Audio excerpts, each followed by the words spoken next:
आपल्याला शांततेचं आंदोलन करायचंय हे सांगितलंय, मुंबईच्या मराठ्यांबद्दलही सगळ्यांना सांगून झालंय।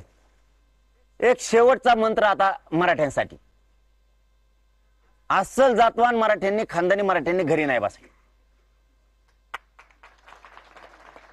लेकरा बाळाच्या कल्याणासाठी मी झटतोय, जीव जाळतोय, रक्त जाळतोय, उपाशी तपाशी राहून समाजाचे लेकरं मोठं करायसाठी झुंज लावली।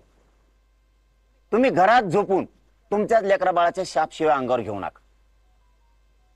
एखाद्या नेत्याला भिवून घरी झोपताल, आमदाराला भिवून घरी झोपताल, सत्ताधाऱ्याला भिवून घरी झोपताल, किंवा आमचं सरकार आहे म्हणून जाणार नाहीत, किंवा एखाद्याने दम दिला असेल तू जाऊ नको, मला नाव सांगा, नसता त्याच्या वाचून तुमचं काही गुतलं नाही। काय करीन करून करून आमदार खासदार तो मंत्री, तुमचं एखादं काम गुततं ते करणार नाही, नाही केलं जातीच्या लेकराचं तुमच्या पोराचं आयुष्याचं कल्याण होईल, त्याचं काय?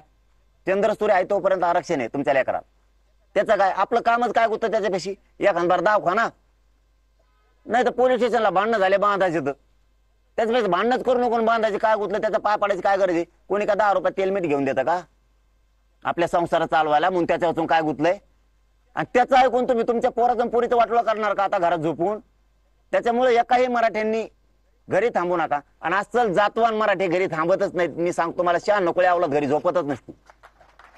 आणि जो झोपण ना, जो तरी घरी झोपण, मग शंकाच आहे, तरी घरी झोपतो म्हणल्यावर मग शंकाच। जो घरी झोपलाय ना, तिसरा मुद्दा सांगतो त्याच्यातलाच, जो घरी झोपण ना तो जीवाला खाणार आहे,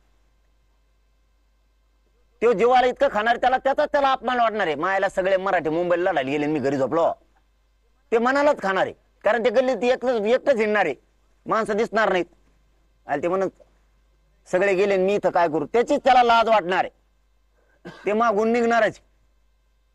आणि जर नाहीच निघालं तर महाराष्ट्रातल्या 3-4 करोड मायमावल्यांना सांगतो, सगळ्या ताईंना पण सांगतो, जर ती घरात झोपला त्याला सांगा सगळं महाराष्ट्राला लढायला गेलाय, तू घरात कोर झोपो, तू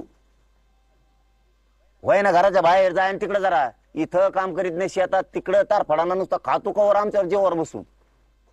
जरा सगळ्या मावल्यांनी ताईंनी त्याला मुंबईला जायचं सांगा, तुमच्या लेकरा बाळासाठी झटतोय म्हणून सांगतोय, पोरं बाळ लिकी बाळी मोठे करायचं शिका। त्यामुळे एकाही मराठ्यांनी घरी झोपायचं नाही, हे सगळ्यांनी